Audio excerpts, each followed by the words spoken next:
Morning Exercises, May 27th. The dumb spake. Matthew 9:33.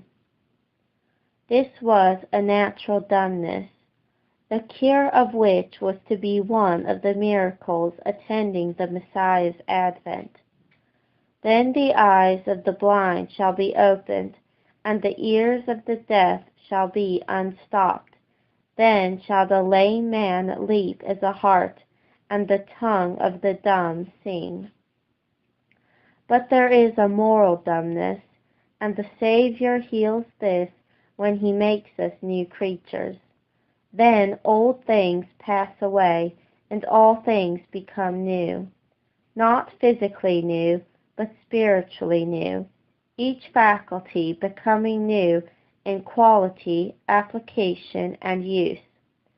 Thus the man has a tongue before, but not a religious one. He speaks before, but now his speech is with grace. Now he speaks of God, for God, and to God. He speaks of God, of his perfections, of his designs, of his works and ways, of his word, of his commands and promises, a theme for angels. He speaks for God, on his behalf, as Elihu says, in defending his truth, in justifying his people, in recommending his service, in pleading his cause. Wisdom is necessary here, and we are to distinguish between places and seasons and characters. A word fitly spoken, how good it is! It is like apples of gold in pictures of silver. Yet caution, though it should qualify our zeal, should not quench it. We should be courageous as well as discreet.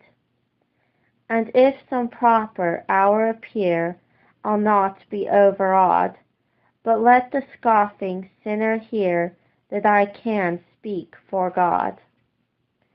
He speaks to God, and this is the best evidence of our sincerity, for many speak of God, and many for him, who never speak to him.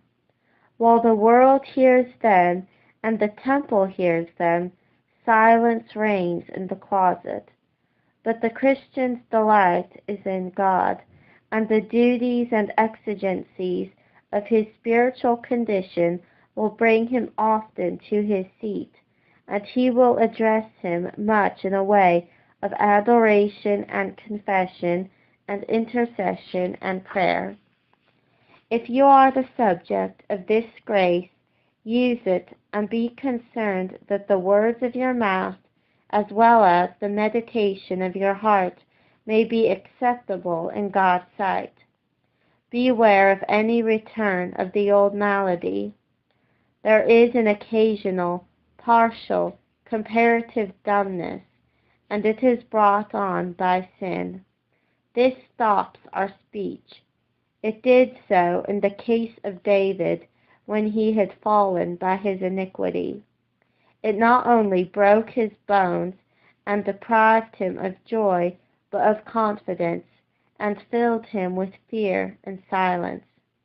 He could neither speak, as he had done, of God, or for God, or to God. It is a sad evil, but if it be your experience, do. It is the best thing you can do. Do as he did. Take the case and lay it before God, and say, Open thou my mouth, and my lips shall show forth thy praise.